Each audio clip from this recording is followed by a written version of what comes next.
જૂનાગઢના ઉપરકોટમાં જાહેરમાં નમાઝ પઢવાનો વિડીયો વાયરલ થયો છે। રવિવારે 8 શખ્સોએ ઉપરકોટમાં નમાઝ પઢી હતી।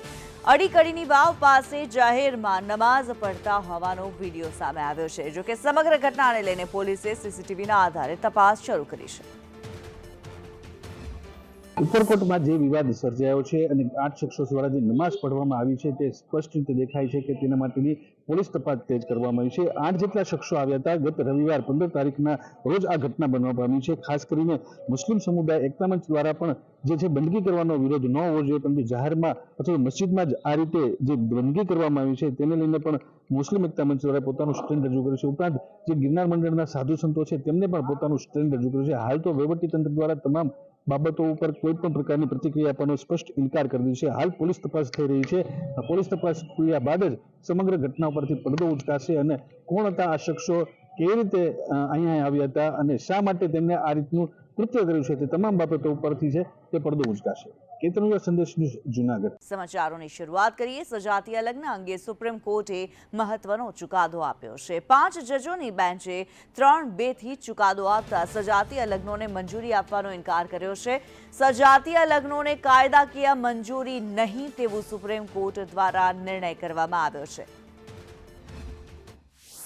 Directions of guidance to the state, and the legislature, and hopefully the principles elucidated, which have been elucidated in almost all of the judgments.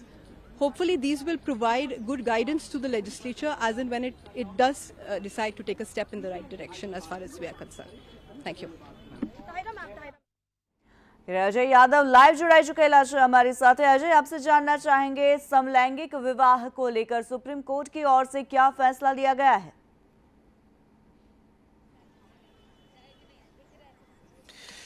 देखिए, 5 जजों की जो संविधान पीठ थी उसमें 4 अलग अलग तरह के निर्णय थे, लेकिन कोर्ट की तरफ से जो टिप्पणियां दी गई उसमें एक बात साफ कह दी गई कि कानून बनाने का जो अधिकार है वो सुप्रीम कोर्ट का नहीं है बल्कि वो सरकार का है। और साथ ही साथ कई सारे सुझाव दिए गए जिसमें यह भी कहा गया कि सरकार एक कमेटी बनाए और जो इस समुदाय से रिलेटेड जो इशू हैं उसको रिजॉल्व करने की कोशिश करे। तमाम सारी बातें सुप्रीम कोर्ट की तरफ से की गई, लेकिन सुप्रीम कोर्ट में अभी के नज़ारे की आप बात करें तो आप देख सकते हैं कि जिधर भी आपकी नज़र जाएगी बड़ी संख्या में न सिर्फ यहाँ पे रिपोर्टर्स आपको दिखाई दे रहे हैं बल्कि LGBT कम्युनिटी से जुड़े हुए जो लोग थे वो भी हैं। और खास करके इन्हें उम्मीद थी कि आज सुप्रीम कोर्ट काफ़ी पॉजिटिव जो रिस्पांस के साथ अपना ऑर्डर देगा। हमारे साथ बातचीत करने के लिए सिद्धांत हैं जो कि उसी समुदाय से रिलेटेड हैं। अच्छा, ये बताइए कि सुप्रीम कोर्ट का जो फैसला आया उसे लेकर के आपके मन में अभी क्या ख्याल आ रहा है? क्या जिस उम्मीद के साथ आप आए थे सुप्रीम कोर्ट में वो फुलफिल हुआ या एक रास्ता बस खुला है? डिसअपॉइंटमेंट है, रास्ता ज़रूर खुला है। I don't know how the government is going to act upon this. I really want them to work actively on this, but unfortunately, because the state, not the state, but the central government has been opposing this idea for a very long time, I am not that hopeful that the government is going to do anything. But सरकार की तरफ से जो committee बनाई जाएगी जिसका supreme court ने कहा है उसको लेकर के आपको उम्मीद नहीं है कि वैसा रिस्पॉन्स आएगा जो आप लोगों की डिमांड है? एग्जैक्टली सो होता क्या है कि हमारे यहाँ पे सिविल यूनियंस तो बहुत तरह के हैं, बहुत टाइम से हैं, लेकिन अभी तक हमारे सोसाइटी के अंदर उसका बड़ा इम्पैक्ट नहीं आया है क्योंकि वो एक सिविल यूनियन की तरह ही ट्रीट किए जाते हैं। When you talk about legalisation of same sex marriage, it would have brought in a very beautiful and a prominent impact because it's something that it's legalized, it's in the papers and everything. Now I am pretty happy because whatever CJI has read down for us, whether it is adoption, it is living together, the healthcare institution to be more inclusive towards us, or it's about it's a long list, but I don't really see anything happening from the government. आपको उम्मीद थी कि अगर कानून आपके पक्ष में होता तो ज़्यादा बेटर होता, लेकिन कोर्ट ने तो ये भी कहा ना कि ये हमारा राइट नहीं है, ये तो बेसिकली पार्लियामेंट का राइट है, तो उसमें कोई गलती तो नहीं है, वो प्रोसेस तो सरकार से ही आएगा ना?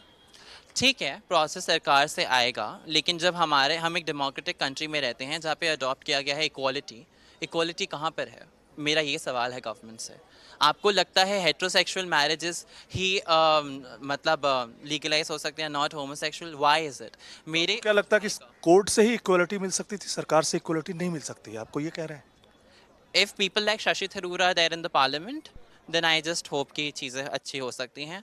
लेकिन बीजेपी पार्टी वाले तो बड़े ही होमोफोबिक हैं। Legislation, nonetheless we can review if a particular legislation suffers from any infirmity or not. They also refuse to read into the provisions of Special Marriage Act or to hold Section 4 of the Special Marriage Act as unconstitutional. So that I think all 5 judges have taken that view, and unfortunately the expectation that the LGBTQI committee had from the court has not been met right now. We don't know what is going to happen in the future. The struggle for the LGBTQI community has been full of obstacles right from the first judgment that was pronounced.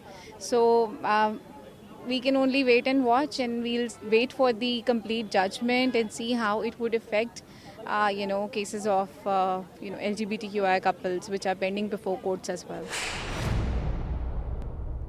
कहते थे कि हम court से करा लेंगे, आज उनको पता चल गया कि हिंदुस्तान की भी कोर्ट जो हमारा जो सिस्टम को चेंज करने के लिए नहीं है, हमारी सुप्रीम कोर्ट भी जो है वो ये मानती हैं कि कानून बनाने का, कानून को अमेंड करने का अधिकार भारत की संसद को है आज, और भारत सरकार का भी यही था।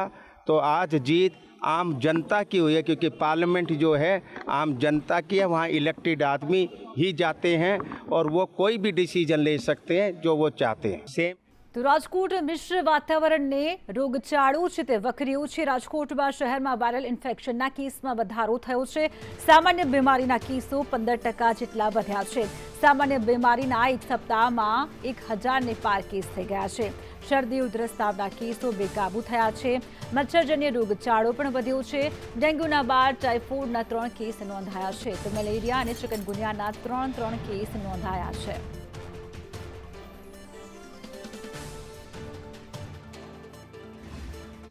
રાજકોટમાં રોગચાળો બેકાબૂ બન્યો છે। 1000થી પણ સામાન્ય કેસો જે છે તે સામે આવ્યા છે। શરદી ઉધરસ ને લઈને સિવિલ હોસ્પિટલ હોય, ખાનગી હોસ્પિટલ હોય, આરોગ્ય કેન્દ્રની અંદર લાંબી કતારો જે છે તે જોવા મળી રહી છે। ત્યારે આરોગ્ય અધિકારી આપણી સાથે છે, જયેશ વાકાણી ડૉક્ટર સાહેબ, વાત કરીશું। સર, શું કહેશો, આરોગ્યમાં અત્યારે જોઈએ તો આંકડાઓ જે છે તે સામે આવ્યા છે। સપ્તાહના 1000 ને પાર કેસો જે છે તે નોંધાયા છે, શું છે આંકડાકીય માહિતી? જી, ખાસ કરીને વાત કરું તો ગત સપ્તાહે છે શરદી ઉધરસ અને તાવના કેસીસમાં છે ઉછાળો છે નોંધાયેલો છે। 771 જેટલા શરદી ઉધરસ અને તાવના કેસીસ છે નોંધાયેલો છે। આ ઉપરાંત ડેન્ગ્યુ અને ચિકનગુનિયાના કેસીસ પણ જે નોંધાયેલા છે, પરંતુ ડેન્ગ્યુ ચિકનગુનિયામાં કેસીસમાં આપણે થોડા આંશિક સમાચાર છે કે સ્ટડી લાઇન મુજબના નોંધાયેલો છે, એમાં કોઈ પીક જોવા મળેલ નથી, પરંતુ 100% વાયરલ ઇન્ફેક્શનમાં છે એ ઘણો વધારે જોવા મળ્યો છે। ખાસ કરીને વાત કરું તો હાલ જે મચ્છરજન્ય રોગચાળો છે એ હાલ અત્યારે કંટ્રોલની સ્થિતિમાં કહી શકાય, વધારો નથી, કારણ છેલ્લા 15 દિવસથી વરસાદની સિઝન નથી। આ ઉપરાંત ડ્રાય દિવસો ગણવા કહીએ તો છેલ્લા 30 દિવસથી રાજકોટ ખાતે વરસાદનું પ્રમાણ નહીવત જેવું છે। તેના કારણે મચ્છરજન્ય રોગચાળો છે એ આગામી 2 કે 3 સપ્તાહમાં નિયંત્રણમાં આવી શકે તેવી પૂરેપૂરી શક્યતા છે। આ ઉપરાંત પાણીજન્ય રોગચાળો છે એમાં પણ ઘટાડો નોંધાયેલો છે। અત્યારે સિઝનલ ફ્લૂના કેસીસ ખૂબ વધી રહ્યા છે, ખાસ કરીને વાયરલ શરદી ઉધરસ છે એના દર્દીઓ છે આરોગ્ય કેન્દ્ર પર વધારે સંખ્યામાં આવી રહ્યા છે। બેકે પણ એક રાહતના સમાચાર એ કહી શકાય કે સિઝનલ ફ્લૂમાં સ્વાઇન ફ્લૂ કે કોવિડ જેવા લક્ષણો કે તીવ્ર લક્ષણો ધરાવતા કોઈ પણ દર્દી જોખમમાં એવા દર્દીનું આરોગ્ય જોખમમાં એવા કોઈ તીવ્ર શરદી ઉધરસવાળા કેસો નોંધાતા નથી। એ આપણા માટે રાહતના સમાચાર કહી શકાય। કેમેરા પર્સન વિપુલ બોરીચા સાથે મયુર સરવૈયા, સંદેશ ન્યૂઝ, રાજકોટ।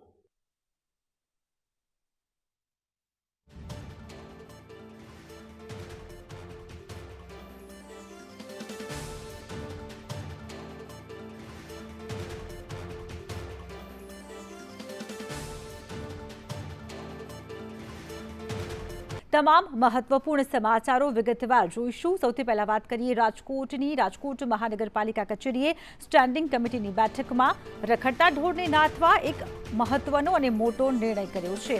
રાજકોટમાં જો હવે રખડતા ઢોર પકડાશે તો 3 ગણો દંડ વસૂલવામાં આવશે। રખડતા ઢોર પ્રથમ વખત પકડાશે તો 3000 રૂપિયાનો દંડ વસૂલાશે।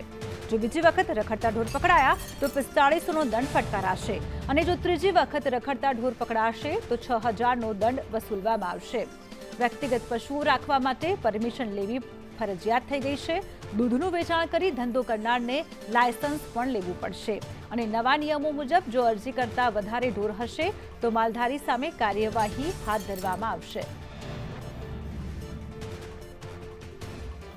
રાજ્ય સરકારશ્રીના પરિપત્ર મુજબ આ વખતની સ્ટેન્ડિંગમાં પશુઓનો જે કાયદો, જે ભાવ વધારો હતો, એનિમલ હોસ્ટેલનો પશુઓના દંડનો જે ભાવ વધારો હતો, રાજ્ય સરકારની ગાઈડલાઈન મુજબ આજની સ્ટેન્ડિંગમાં મહાનગરપાલિકાએ સંકલન સમિતિએ અને સ્ટેન્ડિંગ કમિટીના સભ્યોએ નિર્ણય કર્યો છે કે એ પણ દરખાસ્ત અમે આજે મંજૂર કરીએ છીએ.